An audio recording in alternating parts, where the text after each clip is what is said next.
You might see them every day and not take notice. A hybrid school bus or delivery truck going about their daily routines, an electric car recharging outside the local grocery store, or a commercial lawnmower running on propane fuel.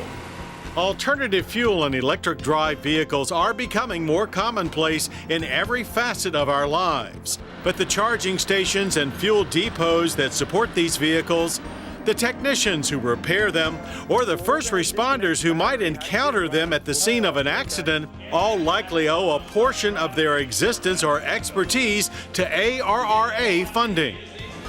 Developing the infrastructure for alternative fuels has up to now been a chicken and egg proposition. Both vehicle makers and fuel providers have been understandably reluctant to commit resources in the absence of customer demand. Through 25 Recovery Act grants, the Department of Energy's Clean Cities program has been able to encourage both to grow in tandem. We visited a few projects to see the results for ourselves.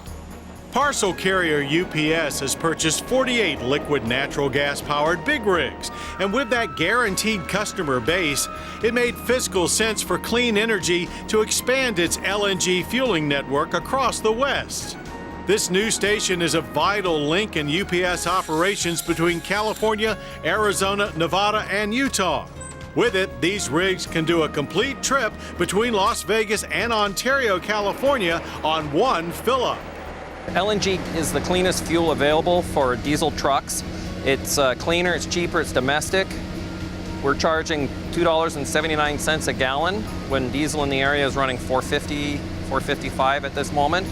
Stimulating partnerships between fleets and alternative fuel providers is rewarding all of us with reduced dependence on oil, reduced vehicle emissions, and more cost-effective transportation.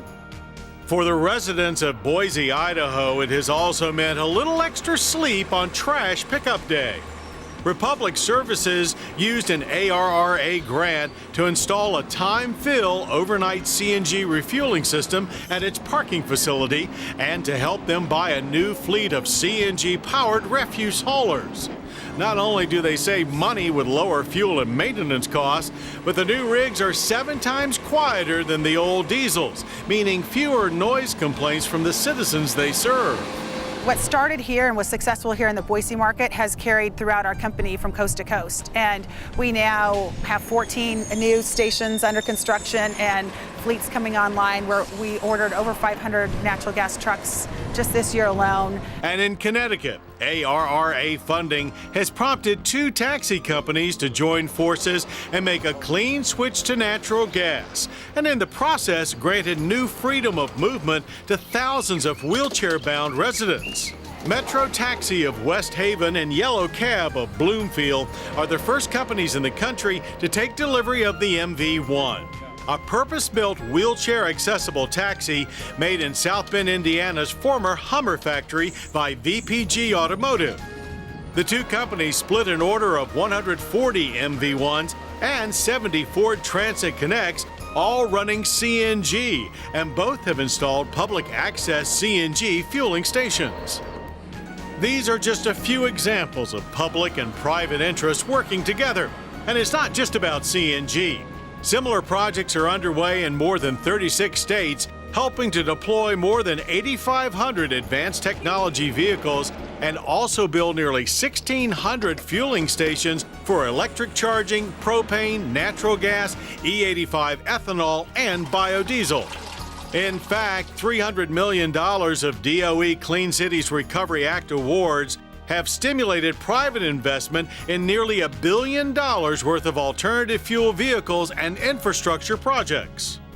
There is no magic bullet for cleaning up our automotive act or reducing our dependence on petroleum. What works in Wisconsin may not play in Peoria.